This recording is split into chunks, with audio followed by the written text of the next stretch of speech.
Hello students, welcome to the chemistry solution of your ANTS PT5. Okay, let's start. Question number 26. Okay, बोला गया है which of the following statements is correct? पहला, a catalyst accelerates the rate of reaction by bringing down the energy of activation. Yes, that's what a catalyst does. It provides an alternate path to the reaction having lower activation energy. तो A correct है, बाकी option में एक बार देख लेते हैं. A catalyst does not participate in the reaction mechanism. ये गलत है. हमको पता है कि mechanism में catalyst भी participate कर सकता है. बस कंडीशन है कि क्या कहते हैं, जितना कंज्यूम हुआ है उतना वापस से रीजनरेट भी हो जाए. A catalyst makes the reaction more feasible by making delta G more negative. नहीं, उसके spontaneity को पे कोई फर्क नहीं पड़ता. और a catalyst makes equilibrium constant more favorable for forward reaction. नहीं, equilibrium constant के वैल्यू पे भी कोई इफेक्ट नहीं डालता. तो ओके, 26 का final answer is a. Next is question number 27. 27 देखिएगा. ओके, आपको क्या बोला है? Which of the following aqueous solution will show maximum vapour pressure. अब आपको पता है कि आपके पास अगर एक सॉल्वेंट है और उसमें एक नॉन वॉलेटाइल सॉल्यूट आप ऐड कर रहे हैं, तो नॉन वॉलेटाइल सॉल्यूट की वजह से उस वॉलेटाइल सॉल्वेंट का वेपर प्रेशर कमेगा. अब जितने ज्यादा पार्टिकल्स आप नॉन वॉलेटाइल सॉल्यूट के डालेंगे उतना ज्यादा रिड्यूस होगा. अब द थिंग इज, हमारे पास दिया गया है NaCl, कैल्शियम क्लोराइड और AlCl3 और सुक्रोज, राइट. अब बात समझिए कि यहाँ पे ये तीनों इलेक्ट्रोलाइट्स है जो डिसोसिएटिंग नेचर के हैं, तो ये 2 पार्ट में टूटेगा, ये 3 पार्ट में, ये 4 पार्ट में. तो इन केसेस में जो नंबर ऑफ पार्टिकल्स होगा वो बहुत बढ़ जाएगा. बट सुक्रोज आपका डिसोसिएट नहीं करता, तो इसमें अल्टीमेटली नंबर ऑफ पार्टिकल्स एक ही रहेगा. तो इन सब में अगर देखा जाए तो सबसे ज्यादा पार्टिकल आ रहा है 4 में. तो जिसमें ज्यादा पार्टिकल्स आ रहा है उसमें vapour pressure will reduce by the greatest extent. But जिसमें सबसे कम पार्टिकल आ रहा है वो है 1, और सबसे कम पार्टिकल आने वाला में ही वेपर प्रेशर आपको मिलेगा मैक्सिमम, जो कि क्वेश्चन में पूछा है. यानी कि 27 का आंसर होना चाहिए option number D, 1 molar sucrose. Okay, आते हैं 28 पे. 28 पे अब आपको बोला गया है इसका COCl AlCl3 के साथ. अब इसमें क्या होगा, देखिए AlCl3 एक ल्यूइस एसिड है. ल्यूइस एसिड है तो वो सबसे पहले ये बना सकता है, राइट. अब ये जो है एज एन इलेक्ट्रोफाइल इस पे सब्स्टिट्यूट होगा. अब आपको नैफ्थलीन के बारे में पता होगा. नैफ्थलीन में जब भी इलेक्ट्रोफिलिक सब्स्टिट्यूशन रिएक्शन होता है तो दिस पॉइंट, दिस और दिस ऑल आर आइडेंटिकल. ये this point is more reactive than the other possible point. This is called alpha, this is called beta. तो alpha position is more reactive towards electrophilic substitution. तो ये electrophile जाके लगेगा उधर. वो लगने से होगा क्या, ये बन जाएगा. अब अगर देखा जाए तो ये C डबल बॉन्ड लगने से तो ये रिंग का रिएक्टिविटी टुवर्ड्स इलेक्ट्रोफिलिक सब्स्टिट्यूशन थोड़ा कम गया. तो अब इसमें वापस से AlCl3 और ल्यूइस एसिड मिलके इसको रिमूव करेंगे और यहाँ एक नया इलेक्ट्रोफाइल जनरेट करेंगे. और वो इलेक्ट्रोफाइल कहाँ लग जाएगा? वो इलेक्ट्रोफाइल लगने के लिए सबसे सूटेबल पोजीशन होगा आपका ये वाला, जिसकी वजह से फाइनल आंसर होगा हमारा. अब उसके बाद अगर सेकंड स्टेप देखा जाए, ZnHgHCl क्लेमेंसन रिडक्शन किया है. क्लेमेंसन रिडक्शन करने से क्या होगा, जो यूज होता है आपका कार्बोनिल कंपाउंड को रिड्यूस करके हाइड्रोकार्बन बनाने के लिए. तो फाइनल आंसर हो जाएगा ये, which is given in option number C. वही हमारा फाइनल. ओके, आगे आते हैं 29 पे. This was the answer for question number 28. Okay, 29 पे आइए. 29 पे बोला गया the value of observed and calculated molecular weights of silver nitrate are 92.64 and 170. The degree of dissociation of silver nitrate would be. अब अगर हम I का value देखते हैं, I that is Van 't Hoff factor can be defined as the ratio of these two molecular weight calculated and observed. तो 170 by 92.64, ठीक है. और इस रेशियो को अगर हम कैलकुलेट करते हैं, इसको हम लोग 1 + m-1 अल्फा के फॉर्म में एक्सप्रेस कर सकते हैं. Silver nitrate being an AB type of electrolyte having only 1 cation and 1 anion, इसको मैं 1 + 2 - 1 इज नथिंग बट 1, तो 1 + अल्फा के फॉर्म में रख सकता हूँ. अब अगर इसको सॉल्व करें तो ये आएगा आपका 1.835 के आसपास, which is 1 equal to 1 + alpha. तो अल्फा को अगर देखा जाए तो 0.835, which makes it 83.5%. That is given in option number B. Okay, तो 29 भी हो गया. 30 में देखिएगा, rank the following in order of decreasing rate of reaction with alkoxide ion in a nucleophilic aromatic substitution. Nucleophilic aromatic substitution के लिए जो condition है वो ये है कि लीविंग ग्रुप जो होगा आपका, उसके ऑर्थो पैरा पोजीशन पे जितने ज्यादा इलेक्ट्रॉन विड्रॉइंग ग्रुप रहे उतना ज्यादा फेवरेबल होता है, राइट। अब अगर हम देखें तो हमारे पास जो ऑप्शंस दिए गए हैं 1 and 2, इन सब में देखो एक ही NO2 लगा हुआ है, और 3 और 4 में अगर हम देखें तो 3 और 4 में अगर हम देखें तो उन सब में 2-2 करके लगा गया। तो मेरे को बताइए, ऑब्वियसली ऐसे ग्रुप जिसमें एक NO2 है और ऐसे कंपाउंड जिसमें 2 NO2 सब्स्टिट्यूटेड है, NO2 मतलब इलेक्ट्रॉन विड्रॉइंग ग्रुप, तो obviously the compound having higher number of electron withdrawing group will be more reactive towards nucleophilic aromatic substitution, right? तो अब अगर देखा जाए between 3 and 4 हम सबसे पहले करेंगे। एक चीज तुमको पता चल गया कि 3-4 पहले आना चाहिए। तो between 3 and 4, 3 को अगर हम देखें तो उसमें NO2 हमेशा ऑर्थो या फिर पैरा पोजीशन में है, बट 4 में अगर देखो एक बार तो एक तो पैरा में है और एक है मेटा पे, तो between these two हम हमेशा बोलेंगे कि नंबर 3 वाला जो है, 3 वाला का रिएक्टिविटी 4 से ज्यादा होना चाहिए। उसके बाद हम बात करते हैं 1 and 2 का। 1 and 2 में एक ऑर्थो पे एक मेटा पे है, तो obviously ortho 1 should have higher reactivity. तो 3, 4, 1, 2 is given in option number A and that should be your correct answer. Okay, आते हैं अगले क्वेश्चन पे, क्वेश्चन नंबर 31। चलिए 31 को देखते हैं। मेरे को बताइए क्या हो रहा है यहाँ पे, इसको समझो।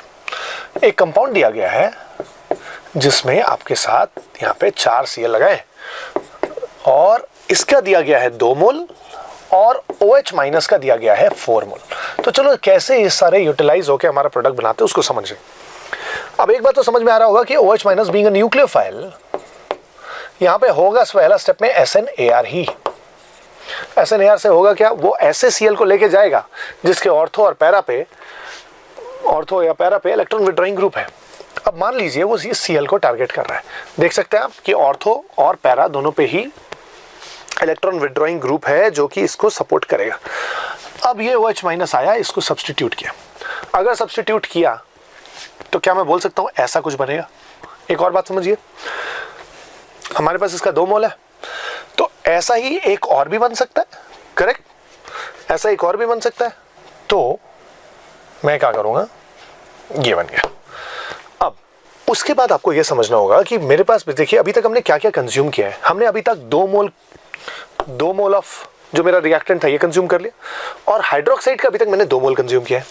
अब मेरे को बताओ जो 2 मोल OH माइनस है बचा हुआ, वो क्या करेगा।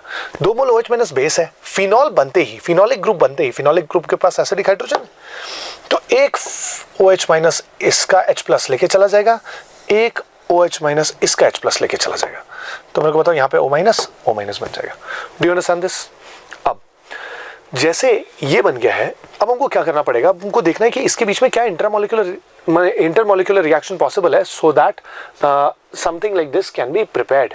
जैसे कि आप देख रहे हैं चारों ही ऑप्शंस आपको नजर इस तरीके का आ रहे होंगे जिसमें दोनों रिंग का ज्वाइनिंग हुआ है। तो इसको समझने के लिए मैं काम करता हूँ, 1 सेकेंड। ओके, तो मैंने इसको थोड़ा इस तरीके का बना लिया और इसको थोड़ा इस तरीके का। अब देखिए क्या हुआ है, नीड टू अंडरस्टैंड दैट ये सब जगह पे Cl है, जो O माइनस दिख रहा है वो O माइनस। अब मैं क्या करूंगा, ये O minus as a nucleophile attack कर सकता है इस पे, और ये O minus as a nucleophile attack कर सकता है इस पे, राइट। और ये अगर हुआ तो क्या बनेगा मेरे को बताओ। ये इधर Cl रह गया, इधर Cl रह गया, इधर O, इधर Cl, इधर Cl, इधर O। ये अब ये जो है ये आपको क्लियरली दिख रहा होगा ऑप्शन नंबर बी में। तो यही आंसर है हमारा। ओके, तो दैट शुड बी इनफ। आगे बढ़ते हैं क्वेश्चन नंबर 32 पे। चलिए देखिए 32 में देखो, सबसे पहले नाइट्रेशन एक एक करके करते जाएंगे इसका, ठीक है। पहला स्टेप के बाद तुमको रिएजेंट तो दिखाई दे रहा है, तो पहला स्टेप में हो जाएगा नाइट्रेशन। नाइट्रेशन के बाद क्या किया, H2PDC। ओके, सेकेंड स्टेप के बाद H2PDC के बाद which is nothing but reduction, मैं बोल सकता हूँ ये कन्वर्ट हो जाएगा NH2 पे। NH2 के बाद NaNO2HCl, डायजोटाइजेशन, तो बन जाएगा N2 plus Cl minus. Next 4 CuCN, cyanide लग जाएगा। उसके बाद इसको ट्रीट किया है MeMgBr से। अब आपको पता है कि MeMgBr will be a source of Me minus. Me minus will go and attack the carbon. मैं ऐसे बना रहा हूँ इसको। यहाँ पे बन जाएगा सबसे पहले Me, इस पे अटैक करने के बाद इसका जब हाइड्रोलाइसिस होगा तो यहाँ बन जाएगा C double bond O CH3, तो बन जाएगा आपका एसीटोफिनोन। एसीटोफिनोन अगर आप देखें आपको दिया हुआ है ऑप्शन नंबर बी में, and that's your final answer 32।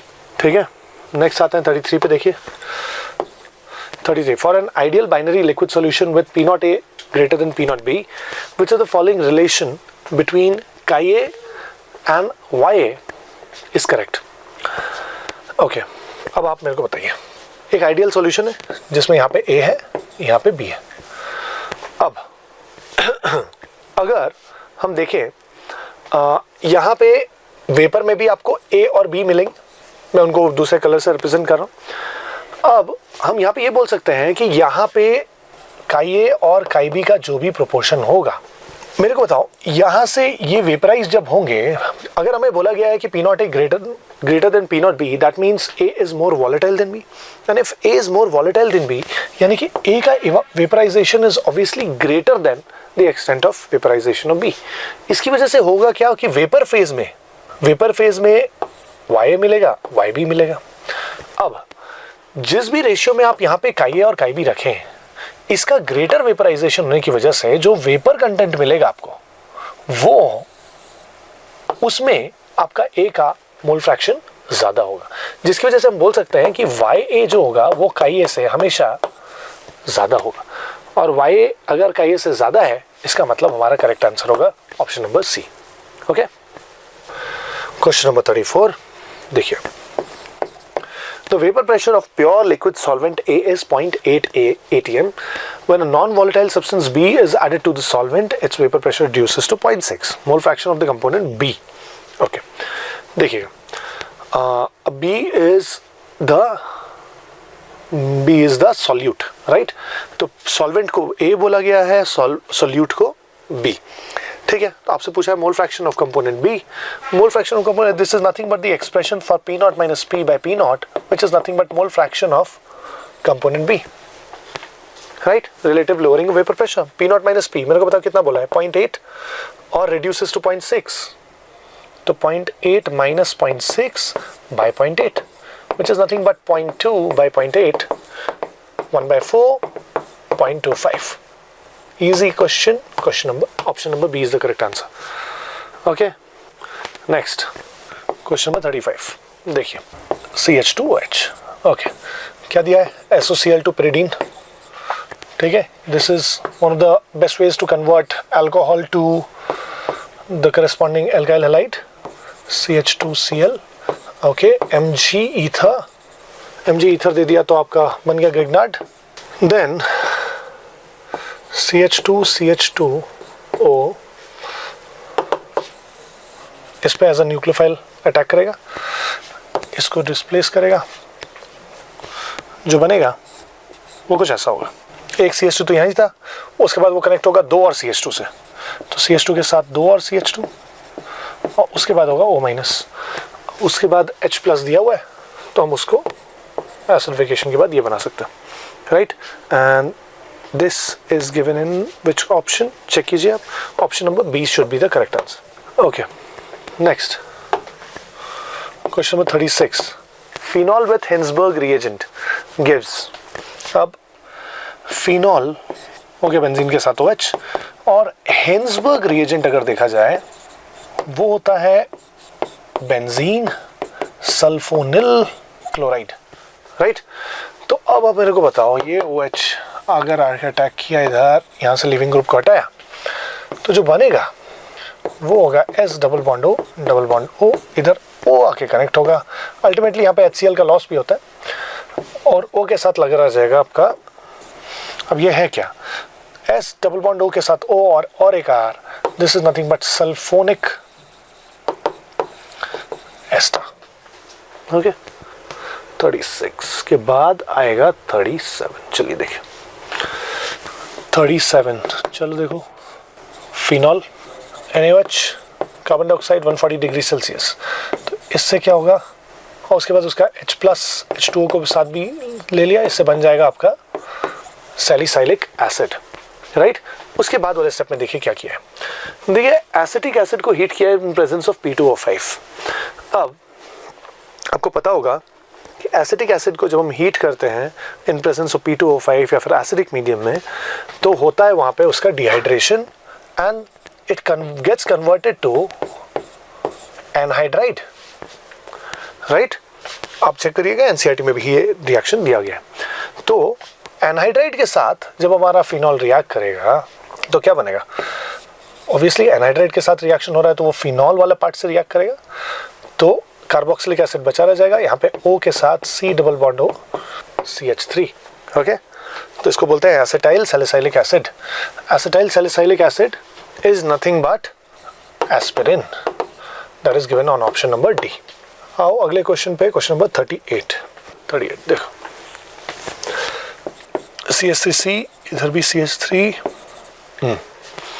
Okay. Now H2O18 H plus, और इधर भी CH3OH CH3ONA। अब यहाँ पे एसिडिक मीडियम में रिएक्शन हो रहा है, यहाँ पे बेसिक मीडियम में, ओके। तो एसिडिक मीडियम में जो रिएक्शन होता है वो SN1 टाइप होता है और यहाँ पे SN2 होता है। तो मेरे को बताओ यहाँ पे सबसे पहले क्या होगा, इस तरफ अगर बात करें तो O का प्रोटोनेशन होगा। O का प्रोटोनेशन अगर होता है तो CH3C के बाद ये, राइट। और उसके बाद यहाँ से ये हटने के बाद as a nucleophile water attack करेगा उस कार्बन पे जहाँ ज़्यादा स्टेबल कार्बोकेटायन बनेगा, which would obviously be tertiary, right. तो इससे जो प्रोडक्ट बनता है वो होना चाहिए CH3, कार्बन के ऊपर भी एक CH3 था, इधर CH2, इधर OH नॉर्मल, और यहाँ पे सिंस के H2O18 आके अटैक किया है तो OH रहेगा लेकिन 18 के साथ, क्लियर। ये हो जाएगा आपका एसिडिक मीडियम में रिएक्शन। और बेसिक मीडियम में अगर देखा जाए तो ये देखिए एज अ बेस आके अटैक करेगा उस कार्बन पे, SN2 टाइप होगा रिएक्शन। तो O के साथ जो कनेक्टेड ये है, इसके ऊपर भी पार्शियल प्लस है, इसके ऊपर भी पार्शियल प्लस है, बट न्यूक्लियोफाइल प्रेफर करेगा वो पोजीशन जो लेस क्राउडेड है। तो जब इस पे अटैक होगा तो इस बार मैं इसका कलर चेंज कर देता हूँ, इस बार अटैक किया तो यहाँ से ये इस तरफ, तो इस बार प्रोडक्ट जो बनना चाहिए वो देखिए CH3 कार्बन के साथ इधर मिथाइल, इधर CH2, ये जो O था वो तो आ गया इस तरफ, राइट। और इस पे आके लगेगा OCH3, राइट। और यहाँ पे जो O माइनस है उसको वो मीथेनॉल से H प्लस अगर ले लिया तो ये हो जाएगा OH। अब अगर देखें तुमसे पूछा है A एंड B R, तो देखो कंफ्यूज मत होना, ये है मेरा A और ये है मेरा B, ओके। तो सबसे पहले A को मैच करो, A कहाँ मैच हो रहा है, A मेरे को बताओ कहाँ मैच हो रहा है। ऑप्शन A में ऑप्शन A के साथ हो रहा है, ऑप्शन B के साथ नहीं हो रहा क्योंकि वो 18 इधर वाले का बात कर रहा है, और C के साथ हो रहा है। तो A और C में ऑप्शन A मैच हो रहा है, मतलब प्रोडक्ट A मैच हो रहा है। अब अगर हम देखें B का, B अगर देखा जाए तो A और C के कंपैरिजन में A के साथ मेरा B भी मैच हो रहा है, तो option A should be the correct answer, okay. Option A is final. Next question number 39, okay, coming back to question number 39, okay, H plus H2O. So this is a reaction in which alkene and ether both are reactive towards H plus, so this is basically a competitive reaction. अब H plus कहाँ जाएगा सबसे पहले, weather oxygen का lone pair उसको donate करे या H plus आके एज एन इलेक्ट्रोफाइल एल्कीन पे ऐड हो, ये डिपेंड करता है कि क्या बन रहा है। तो इसमें अगर हम देखें तो यहाँ पे हम देख सकते हैं कि H प्लस अगर इस कार्बन पे आके अटैक कर लेता है तो उससे जो यहाँ कार्बोकेटायन बनेगा वो रेजोनेंस स्टेबलाइज होगा, राइट। तो वही सबसे ज़्यादा फेवरेबल होगा, राइट। अब यहाँ पे जैसे कार्बोकेटायन आया, ऑक्सीजन का लोन पेयर आएगा इस पे अटैक करने, ऑक्सीजन का लोन पेयर जैसे इस पे अटैक करेगा तो क्या होगा, राइट। अब इसमें क्या होगा, ऑक्सीजन अपने ऊपर ज़्यादा देर ये तो रखेगा नहीं, तो और ये कार्बन पे पार्शियल प्लस भी हो रहा है हाईली ज़्यादा, तो यहाँ पे जो वाटर है वो एज अ न्यूक्लियोफाइल अटैक कर देगा इस कार्बन पे, जैसे कि ये पाई इलेक्ट्रॉन पेयर इधर आ जाए। इससे क्या होगा, ये हो जाएगा आपका प्रोडक्ट, राइट। और H2O जो लगेगा वहाँ से एक H प्लस ऑब्वियसली लॉस हो जाएगा, which will be the catalyst. तो ये जो है ये अगर आप चेक करें तो यही हमारा ऑप्शन नंबर ए और वही फाइनल आंसर भी होगा। ये हो गया 39। नेक्स्ट कम्स 40 देखिएगा, Cl अल्कोहलिक KOH। अब अल्कोहलिक KOH ऑब्वियसली बहुत स्ट्रॉन्ग बेस है, राइट। अब यहाँ पे क्या होता है, वो generally it causes E2 reaction. अब अगर देखा जाए यहाँ पे क्या होगा, इस कार्बन पे है पार्शियल प्लस।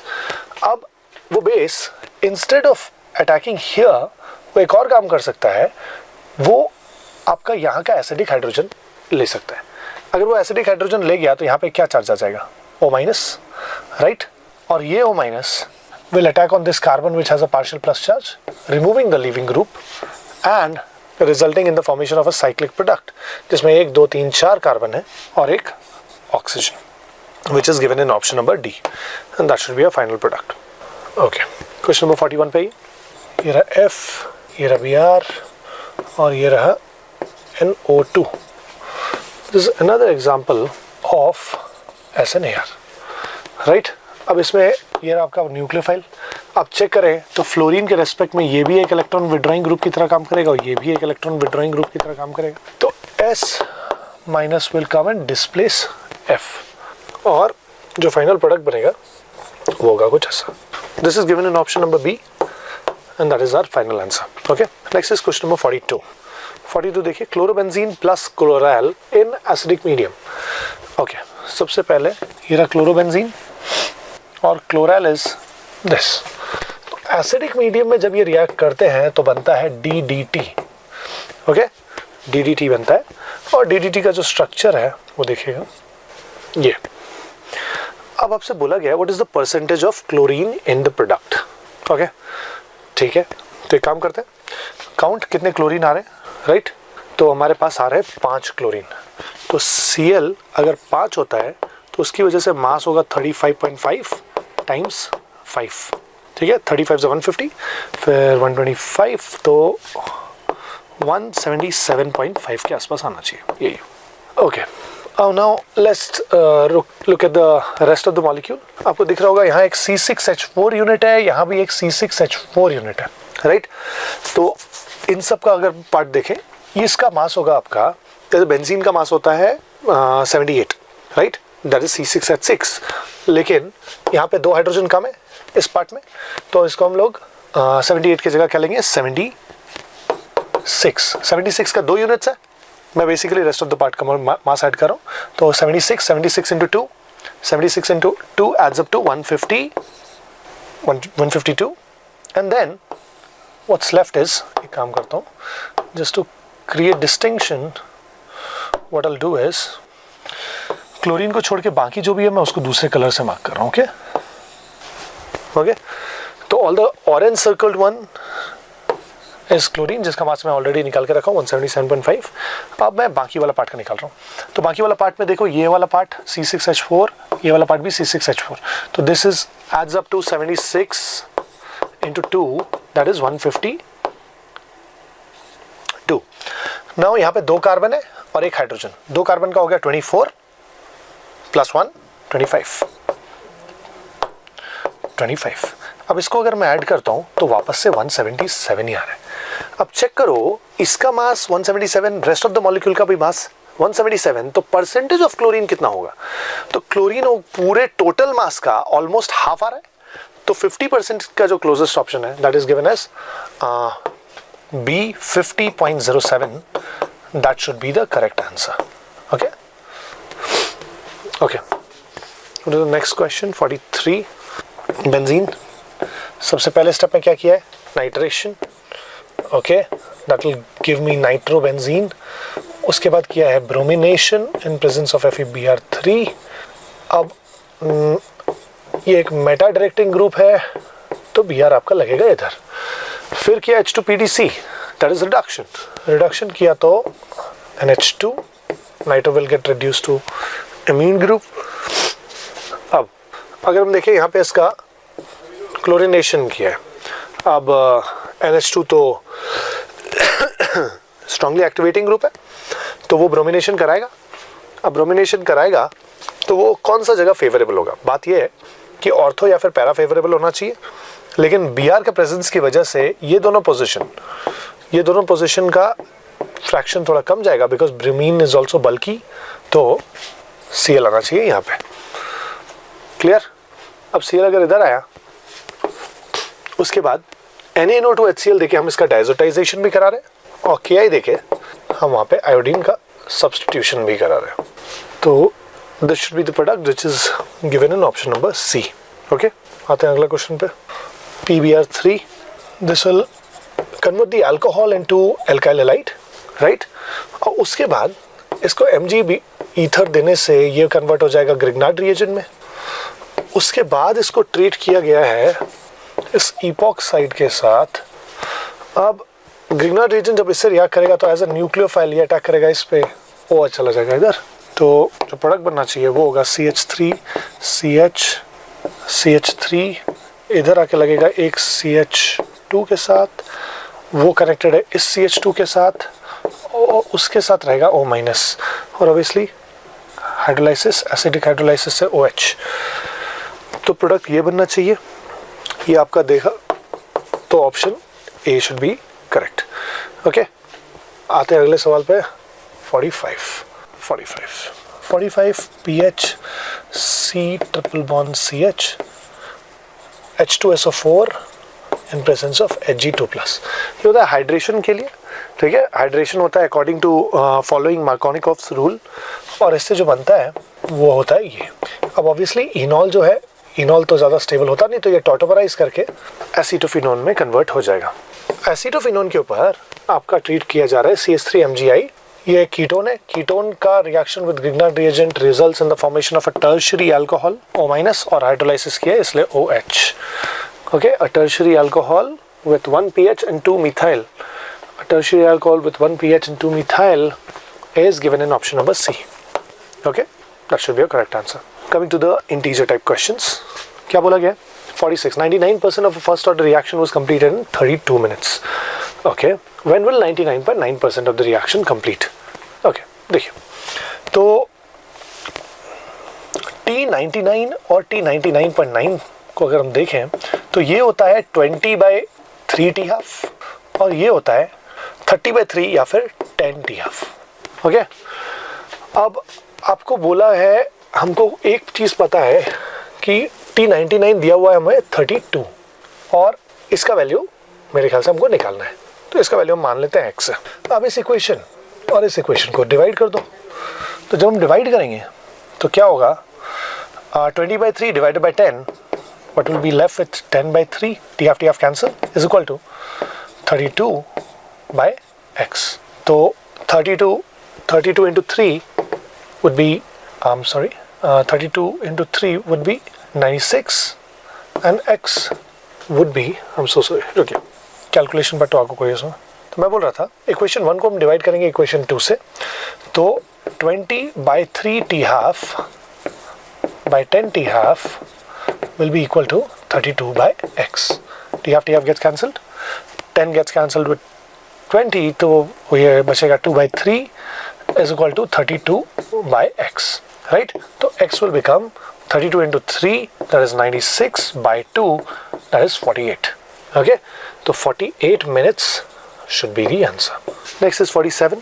47 में हमें बोला है for CrCl3.x ammonia, elevation in boiling point of 1 molar solution is double than that of 1 molar urea solution.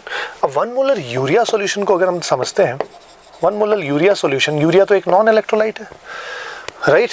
अब अगर बोला है कि elevation in boiling point of this solution is coming out to be double of this, that means ये जरूर दो part में dissociate कर रहा होगा। ओके, अब अगर ये दो पार्ट में डिसोसिएट कर रहा होगा मतलब ये जरूर एक कॉम्प्लेक्स है और बाहर एक Cl है, और बाहर अगर एक Cl है मतलब बाकी के 2 Cl कहाँ है? अंदर। और बाकी के 2 Cl अगर अंदर है तो अमोनिया के साथ कितने अमोनिया के मॉलिक्यूल्स आएंगे? तो तुमको पता है कि कोऑर्डिनेशन नंबर होता है 6। अब कोऑर्डिनेशन नंबर 6 अगर बैलेंस करना है तो यहाँ पे 2 आ रहा है, तो जरूर अमोनिया का 4 मोल्स आ रहा होगा। तो देयरफॉर, और सिंस कि हम, ये तो क्वेश्चन में ऑब्वियसली गिवन ही था कि कॉम्प्लेक्स इज 100% आयनाइज्ड, तो जब ये डिसोसिएट करेगा तब ये आपको 2 पार्ट 2 पार्ट आयंस देगा, एक कैटायन एक एनायन, और इसका elevation and boiling point will be double of 1 molar urea solution. Clear? तो इससे हमें पता चल गया आंसर 4 है। अब अगले क्वेश्चन पे 48, the vapor pressure of a solution of non-volatile electrolyte B in a solvent A is 95% of the vapor pressure of solvent at the same temperature. Okay. If the molecular weight of the solvent is 0.3 times the molecular weight of solute, the weight ratio of solvent and solute is X. ठीक है, find the value of 10X. Done.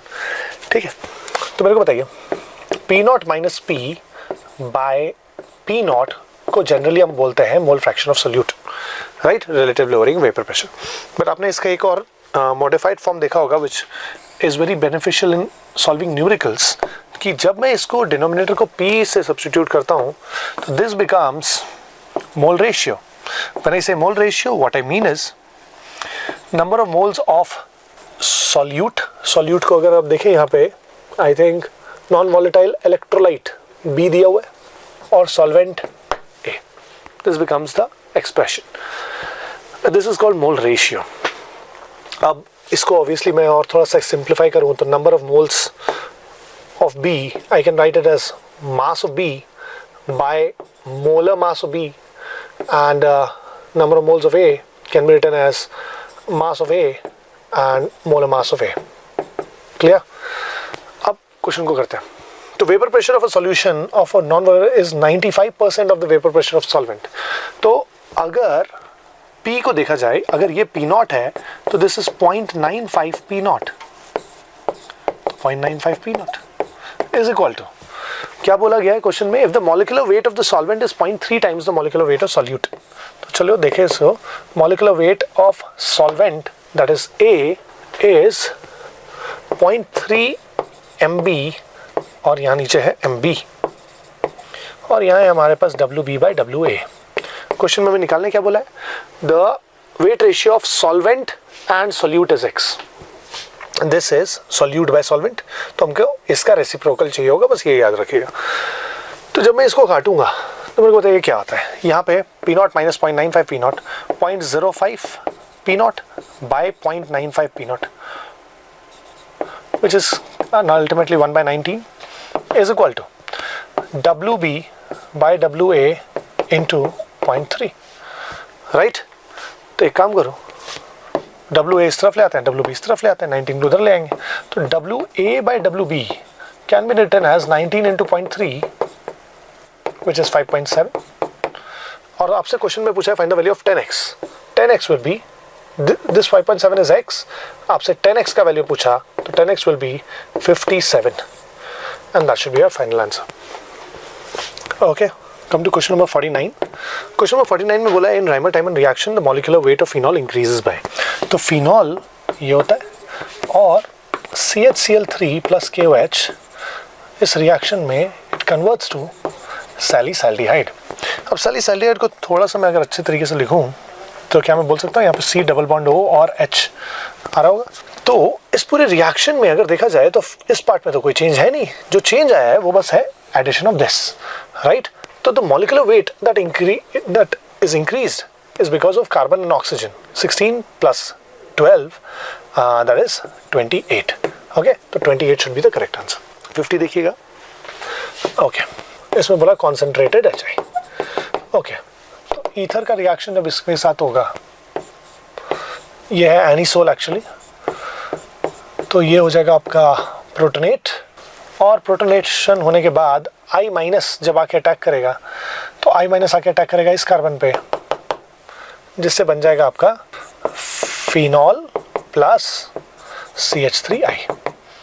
तो इस पूरे reaction में अगर आप देखें तो HI का एक ही मोल कंज्यूम हुआ है, राइट।